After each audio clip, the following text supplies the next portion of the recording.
Em 15 de abril de 1912, o RMS Titanic afundou algumas horas depois de colidir com um gigantesco iceberg.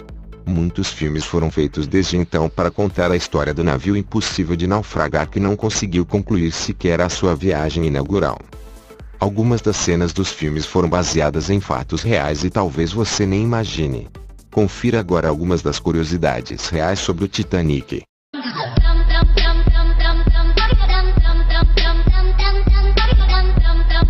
O Titanic demorou 2 horas e 40 minutos para afundar completamente depois de colidir com o iceberg. Se apenas 4 compartimentos do Titanic enchessem de água, o navio não afundaria, porém 6 deles foram inundados. 13 casais estavam comemorando a lua de mel a bordo da embarcação.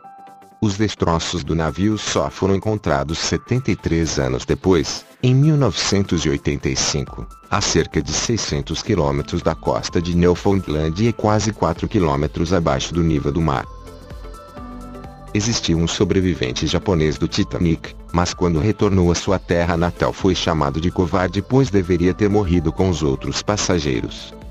Muitos dos barcos salva-vidas não estavam com a sua capacidade máxima de pessoas a bordo. Se estivessem, seria possível salvar 53,4% dos passageiros, mas apenas a 31,6% deles sobreviveram. Dos 9 cachorros a bordo, apenas 2 sobreviveram, um Lulu da Pomerânia e um pequinês. O filme de James Cameron baseado na tragédia teve um custo de produção maior que a construção da embarcação.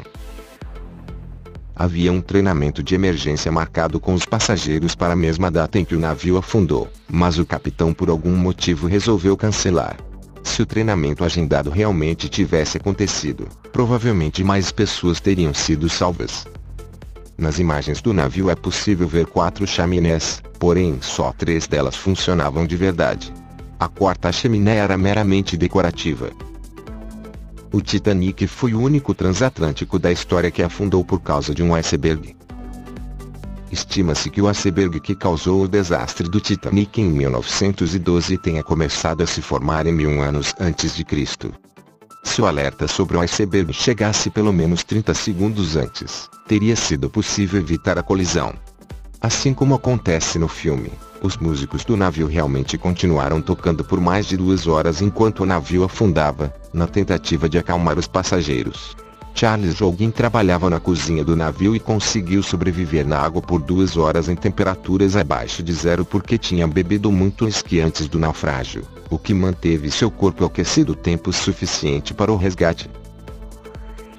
A embarcação mais próxima do Titanic naquela noite era o SS California, mas o navio falhou em responder os chamados de resgate. Quando a tripulação finalmente recebeu as mensagens de socorro, o Carpathia já havia resgatado os sobreviventes. Se o California tivesse prontamente respondido os pedidos de socorro, mais pessoas teriam sobrevivido. Daniel Buckley foi um dos sobreviventes, mas só conseguiu partir em um barco que seria prioritário para mulheres e crianças porque uma das passageiras jogou um chale sobre sua cabeça e ele conseguiu fingir que era do gênero oposto. A tripulação do Titanic manteve o navio na velocidade máxima mesmo depois de ter recebido informações sobre icebergs na área. Só havia 20 barcos salva-vidas a bordo do navio, mas o Titanic era capaz de carregar até 64 e o plano inicial era para que ele carregasse 48. O número foi reduzido para fazer com que o deck não parecesse desorganizado. A última sobrevivente do Titanic, Maeve Nadean, morreu em 31 de maio de 2009. Ela tinha apenas 9 semanas de idade quando o Titanic naufragou.